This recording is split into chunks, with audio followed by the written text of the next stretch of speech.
In a sweeping military campaign on Feb 28, 2026, the United States and Israel launched coordinated air and missile strikes deep inside Iran, hitting a string of strategic locations across country as part of what US and Israeli officials describe as efforts to degrade Tehran's military and nuclear capabilities. Among the major cities struck was Urmia in northwest, where explosions were reported near military infrastructure as long-range strike aircraft and cruise missiles pushed into Iran's interior. In Kermanshah, western Iran saw blasts in areas associated with missile storage and launch facilities, underscoring the breadth of the attack beyond the capital region. Strikes also rocked Qom, a focal point of Iran's nuclear program, with explosions reported near deeply buried enrichment infrastructure in the province. In the heart of the central Iran, Isfahan, long identified with the nuclear research and missile production, was hit, sending smoke rising above the strategic industrial sites. Further south, even port regions were not spared. Shiraz experienced impacts near regional bases, and the key port city of Chabahar on the Gulf of Oman saw explosions that showed the reach of the strikes to Iran's maritime infrastructure. Across these locations, satellite imagery and eyewitness reports showed plumes of smoke and signs of heavy damage at military, nuclear, and command installations. The operation struck not only critical facilities but also areas linked to Iran's leadership and defense apparatus, making one of the most extensive military assaults on Iranian territory in decades. In the past 24 hours, Iran has launched coordinated missile and drone strikes across the Middle East in retaliation to the US-Israel strikes. Air defense systems were activated across the region as multiple strategic targets came under fire. In Qatar, missiles were launched towards Al Udeid Air Base, a major US military hub. Interceptors lit up the skies over Doha, with loud explosions reported. In Kuwait, Iranian missiles targeted Al Salam Air Base. Debris from intercepted drones caused panic near Kuwait International Airport. UAE saw air raids alerts in Abu Dhabi and Dubai. Missile debris killed one civilian in Abu Dhabi, while explosions were reported near Dubai skyline, including areas close to Burj Khalifa. In Bahrain, strikes hit areas linked to the US Fifth Fleet in Manama. A big explosion took place in Bahrain, with thick smoke and sirens reported. Israel came under sustained missile and drone fire, triggering air raid sirens across cities, including Tel Aviv, as defense system intercepted incoming threats. In Iraq, US military bases were targeted, prompting high alert responses, though damage details remain limited.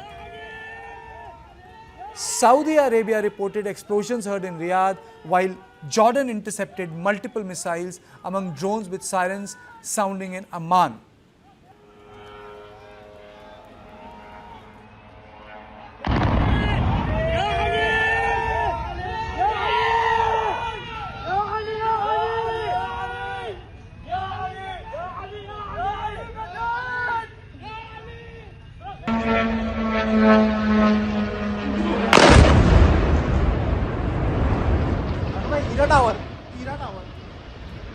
More news. Iran's state news agency has claimed that in accordance with the Iranian constitution, a temporary leadership council has been formed to assume the duties of the supreme leader following the death of Khamenei. Under Article 111 of the Iran's constitution, if the position of supreme leader becomes vacant, a council consisting of the president, the head of judiciary, and of the jurists from the Guardian Council steps in to temporarily carry out leadership functions until a new supreme leader is appointed by the assembly of experts. The provision is designed to ensure continuity of governance and prevent paralysis at the highest level of the Islamic Republic. Iran continues to pound US and American bases. They have also pounded US base in Erbil. I'm joined by Major General Sudhakarji, Professor Swaran Singh, and Group Captain B.N. Jha. Thank you all of you for joining me. On Saturday, when we spoke, we were discussing about the political objective. Within 24 hours, the political objective became evident. Americans have taken out Khamenei. So my question is, and I'll go to Professor Swaran Singh first. Sir, there is a transition that is taking place. And there are two things which have become visible in the streets of Iran. which shows the state is split. Mourning is taking place inside mosques, but there are places where people are very happy. It shows a very divided nation. Do you think that the present government or the ruling elite in form of Basij or in form of IRGC or in form of their navy or in form of their Quds forces or in form of the Supreme Council can survive, sustain American and Israeli attack? Right now, the entire nation of Iran is in enormous crisis because the supreme leader, as a symbol, was the sign of Iran since 1979. So, the number one challenge for Iranians at this stage, the ruling regime, is perception management. What news is going out, how credible news is made available to world media. That is number one challenge.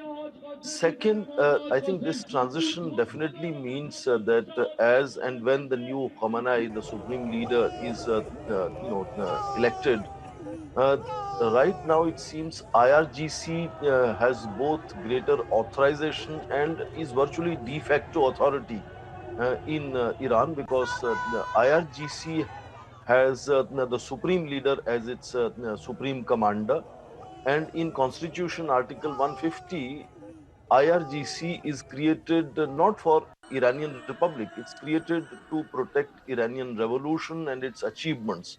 So its loyalty first loyalty is towards the supreme leader who is not in the picture now. And as and when he arrives, he is definitely going to be much weaker and will take time to assert in case he is able to assert. So basically, de facto power right now is with IRGC, which itself has lots of its top leaders, as you just reported, primarily using Israeli source in this case. So it's great chaos and more militarized. I think Iran is what is likely to emerge from here, but militarized Iran is likely to at least tactically adopt a more pragmatic approach rather than continue with Khamenei's radical approach. And they might, in terms of tactical, strategy, open negotiations and seek some engagement to buy time so that they can get the internal house in order. Otherwise, this chaos is not good for the regime. It might collapse if the chaos grows bigger and faster. Right now, President Pezeshkian is more or less a mouthpiece of IRGC, and he, in lip service terms, he's saying that we will really, it's a great crime and we will definitely respond to it. But it seems that the strikes from Iran are not escalating; they are de-escalating as of now. So in that sense, IRGC might like to, sort of give a posture that they are perhaps open to going back to negotiating table until they are able to resolve internal disorder and have a new supreme leader elected using the due process which is already provided in constitution. Whether the succession plan that Ali Khamenei had already put in place is going to be of any help, we don't know because apparently, as you reported using Israeli sources, a large number of top leadership in IRGC is also perhaps removed, decapitated in that sense. So, whether that succession plan is going to be delivering any stability soon is not clear. But definitely, new cleric to become the supreme leader will be very weak to begin with and will depend enormously on IRGC. So, whosoever is the new leader now of IRGC will determine the strategy. And my hunch is, looking at the chaos and situation, IRGC is likely to adopt lesser radical and more pragmatic approach to basically buy time so that the regime can survive. Okay. Sudhakar ji, the attack took place because Americans were saying that Iran is close to making the bomb. Enrichment process is an advanced stage. That was the point where Americans decided with Israelis to bomb Iran. Now the Trump has not spoken about that issue. He's saying that the axis of evil has been removed. What does this tell us, sir?